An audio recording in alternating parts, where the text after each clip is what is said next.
Assalamualaikum, nama saya Sayyid Alwi Ridwan EPM, 212171008. Dari Kela A. Di sini saya akan memaparkan materi seputar tokoh-tokoh teori Gestalt dan eksperimen yang dilakukannya.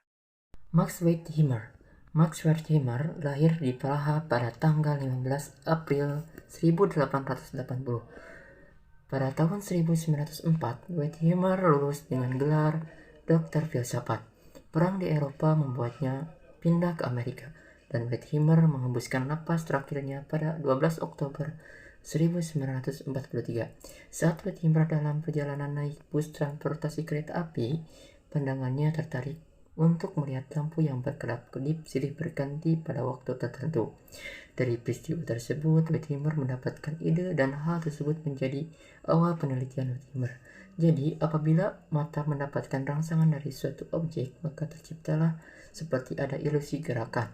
Peristiwa tersebut dinamakan Piponomenon. Ketika Wertheimer berusia 30 tahun, tepatnya pada tahun 1910, Wertheimer melihat sebuah stroboskop di sebuah toko mainan yang membuatnya tertarik untuk meneliti persepsi. Objek ini membuat Wertheimer tertarik untuk bereksperimen dan mempelajari objek tersebut lebih dalam. Setelah melakukan penelitian dengan stroboskop, Wertheimer mencetuskan teori Gestalt, yaitu teori persepsi. Wolfgang Kohler lahir di Reva, Estonia pada tanggal 21 Januari 1887.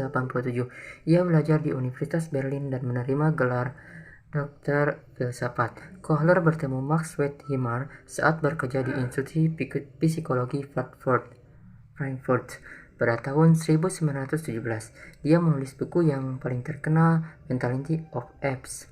Pada tanggal 1929, dia menulis Gestalt Psikologi. Kohler meninggal pada tanggal 11 Juni 1967. Berikut merupakan eksperimen yang dilakukan oleh Kohler. Pertama, Kohler melihat sangkar dengan tongkat di atasnya. Kemudian dia memasukkan simpanse ke dalam kandang, lalu dia meletakkan pisang di atas kandang, tetapi simpanse tidak dapat menjangkau pisang tersebut. Hal ini menarik perhatian simpanse sehingga simpanse berusaha meraih pisang untuk dimakan. Karena merasa kesulitan dan mengalami kegagalan, maka simpanse melihat ada sebatang tongkat di dalam kandang. Kemudian simpanse mencoba menggunakan tongkat untuk menggapai kandang. Dengan berbagai usaha, akhirnya simpanse berhasil meraih pisang yang kemudian dimakannya. Eksperimen kedua yang dilakukan oleh Kohler masih pada masalah yang sama dengan percobaan pertama, namun Kohler memasukkan dua tongkat ke dalam kandang dan kemudian Kohler mengubah posisi pisang lebih tinggi dari sebelumnya. Simpanse mencoba meraih pisang dengan satu batang, tetapi simpanse gagal terus-menerus. Kemudian simpanse menemukan pemahaman baru bahwa masih ada satu batang lagi. Kemudian kedua batang tersebut disambungkan untuk meraih pisang di luar kandang, dan akhirnya simpanse berhasil mengambil pisangnya. Eksperimen ketiga yang dilakukan oleh Kohler masih sama seperti eksperimen yang kedua. Namun yang berbeda adalah di sini Kohler mengubah sebatang kayu menjadi sebuah kotak. Awalnya simpanse mencoba mengambil pisang dengan tangan di atas sangkar, tetapi simpanse kesulitan meraihnya.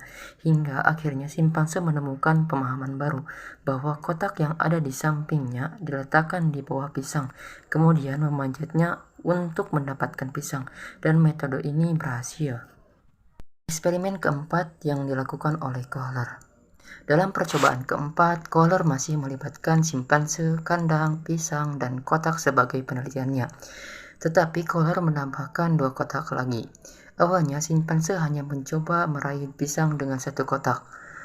Seperti percobaan ketiga, tetap gagal. Kemudian simpanse mendapatkan wawasan baru dengan menambahkan kotak kedua, namun tetap gagal. Kemudian simpanse menumpuk satu kotak lagi hingga kotak menjadi tinggi. Kemudian simpanse memanjat kotak tersebut dan berhasil mencapai pisang di dalam sangkar. Dapat disimpulkan dalam percobaan Kohler bahwa simpanse mampu memecahkan masalah dengan menggunakan pemahaman dan pengalaman. Sekian, mohon maaf atas segala kekurangannya. Wassalamualaikum.